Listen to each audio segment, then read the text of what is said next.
folks, and welcome to another video of Movie Madness with Maka B. Now, if you've read the title, you're probably intrigued.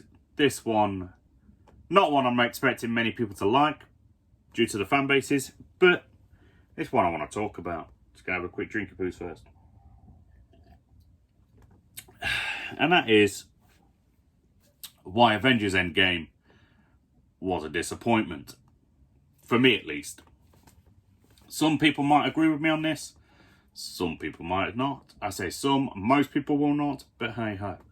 But there were just a number of things in Avengers Endgame that I found to be an absolute disappointment. So after Infinity War, obviously, you know, as standard, it was a 1 year wait before we got to see the results of Thanos' snap. And that's a long time. And I will, when my kids eventually watch these films, I will make them wait a year between Endgame and Infinity War 2. Even if we do have Disney Plus and they can watch it straight away. These things happen. But there are a couple of main reasons why I found this film to be a disappointment. So the first thing about the film that was disappointing to me is from a visual aspect, and it was Professor Hulk. Now, I'm a huge Hulk fan. He is my number one, well, not just Avengers character, but my number one Marvel character as well. Deadpool, close second. But the look that he had was just, for me, it was just stupid. Because I've read many comics from the 80s and 90s with Professor Hulk in, and we've seen the character, you know, the physical development of Hulk over the years, should I say, in the MCU.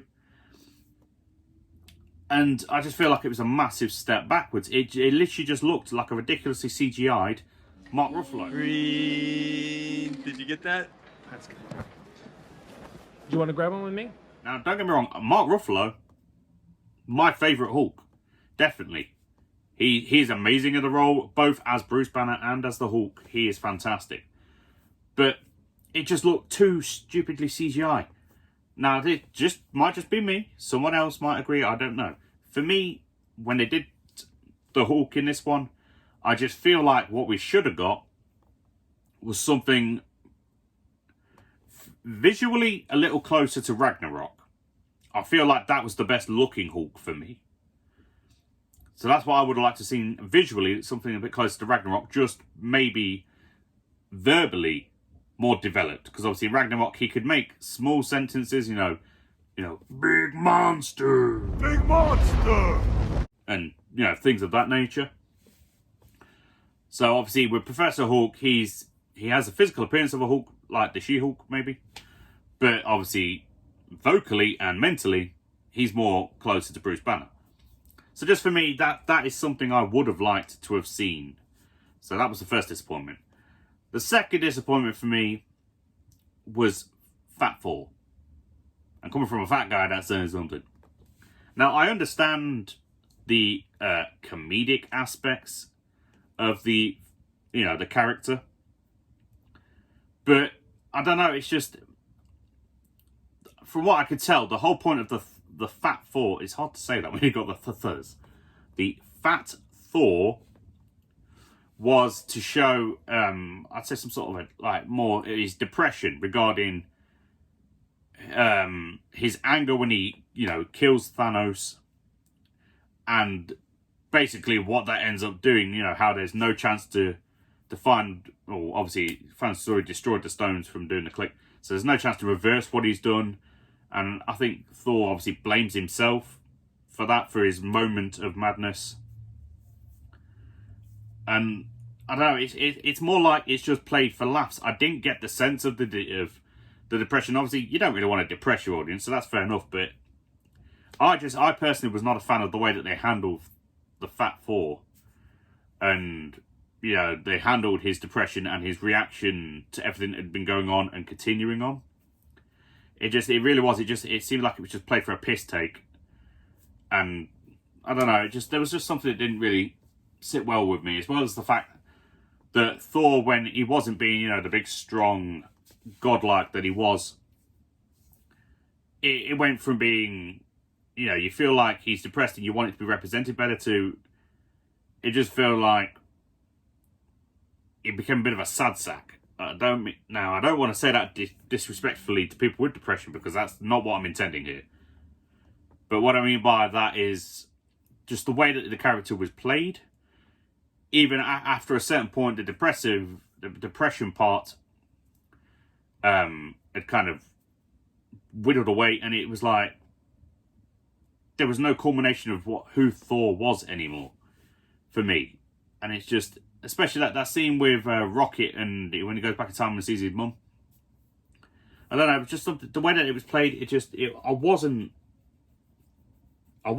feeling the character, I wasn't feeling the development, I wasn't feeling any kind of relation or interest in what was going on, to be honest. I wasn't feeling anything, really, other than sheer disappointment.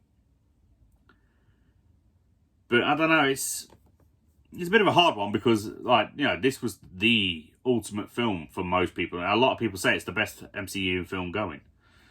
That's a load of bollocks. This was overrated, just like Black Panther was. Just saying. I'm going to get a lot of dislikes on this, but that is what it is. Oh, hell no! Oh, hell no! Oh, hell no! Oh, hell no! Black Panther, no doubt, was an amazing film. But it wasn't as amazing as a lot of people seem to say. I can understand the representation for the African American community, and that I completely see. So I can see the popularity and what it really represented, and the power that it gave, you know, having such a powerful on-screen presence and representation. Fully support, fair enough. But coming back to this one massive credit I will give to this film is, just before I get on to any other dislikes that I had for it, was that end scene, or coming towards the end, should I say, with when you hear the "on your left," and then everyone starts coming in through them, you know, the portals and things. That, I was with the rest of the audience. Now, in my cinema, none of us jumped up, cheered, and did all the things that we see online. But we were all very happy and in the moment for that.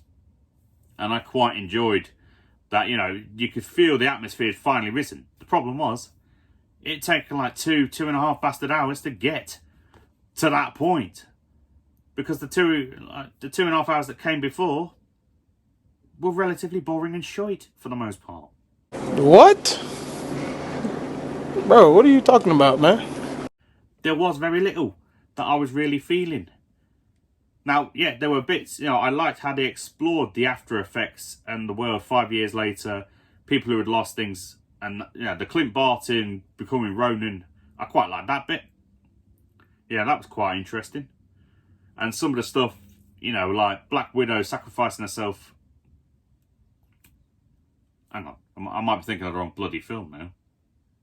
No, yeah, Black Widow did sacrifice herself for this one, sorry. Slipped my mind. I'm trying to remember what I was trying to say. But, yeah, there were certain elements that were good. But for the most part, this film was just... It was not what I was expecting. It's... I don't know. I feel like... I kind of feel like it's a shame they didn't just end with Infinity War. Because even though half the people were dead, it was strong. That was a hell of a film. And I don't know, it's just... I really was not feeling the way that they went with this one. And the fact that we haven't actually had anything good come out since. Well, actually, no, we have. We've had Spider-Man Homecoming. Far From Home, even. Get my bloody things mixed up. But, yeah, with delays in Black Widow and other films and things coming out. Well, I know we're getting the TV shows now, so that's always a good progression. I'm getting intrigued by them. WandaVision... That's a strange show. That's a strange show. It took like 4 episodes to get into something really interesting, but I kind of like the playfulness and the silliness of the first 3 episodes, so I'm intrigued where they're going with that. But I'm getting off topic again. I swear to God, I can't keep my mind on topic for more than a few minutes at a time. But yeah, overall, just wanted to say, I've just dropped the bloody remote. Yeah. Just wanted to say that Endgame was a disappointment, for me at least. Wasn't feeling it, but hey ho. Drop comments down below. Do you agree with anything that I've said through my rambling? Any of the points you think I might have tried to make? Do you completely disagree with me? What were your opinions on this movie? Let me know down below. But until next time, folks, stay safe. Have a good day, night, evening, afternoon, or whatever the hell it is, wherever the hell you are. Movie Madness Maccabee out.